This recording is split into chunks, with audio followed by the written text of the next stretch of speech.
Magandang umaga! Kumusta po? Narito po ulit ang update natin para sa lagay ng ating panahon.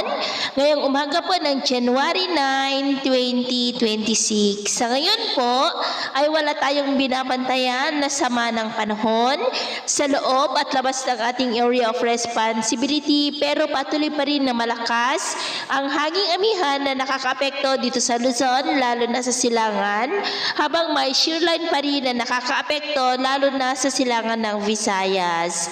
At sa atin pong wind map forecast, consistent pa rin po na may namamataan rito na posibleng sama ng panahon na mabubuo by next week sa silangan ng Mindanao, at ang development niyan ang ating babantayan kung matutuloy o hindi, at ang unang bagyo ngayong taon ay tatawagin po sa local name na Bagyong Ada.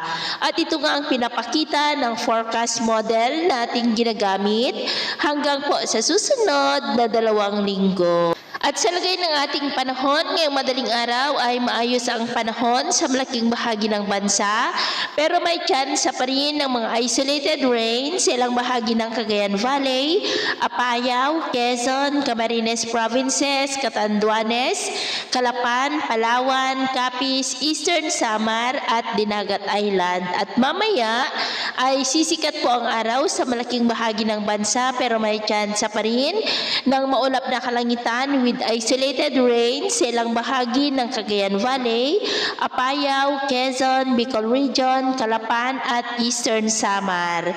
At mamayang hapon, posible pa rin ang maulap na kalangitan with isolated rains sa ilang bahagi ng Metro Manila, Southern Luzon at Eastern Visayas.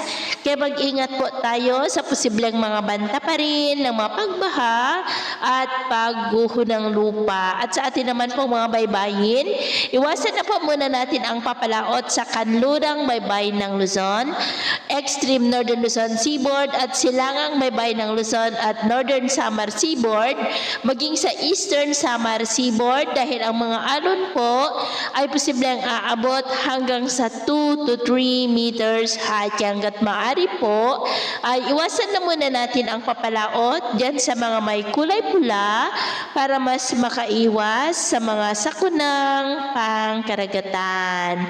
So ito ang latest update natin sa araw na ito. At ako pa muli si Gems na nagsasabing sa kahit anong pagsubok po na darating sa ating buhay, huwag na huwag po tayong mawawalan ng pag-asa. Thank you and God bless!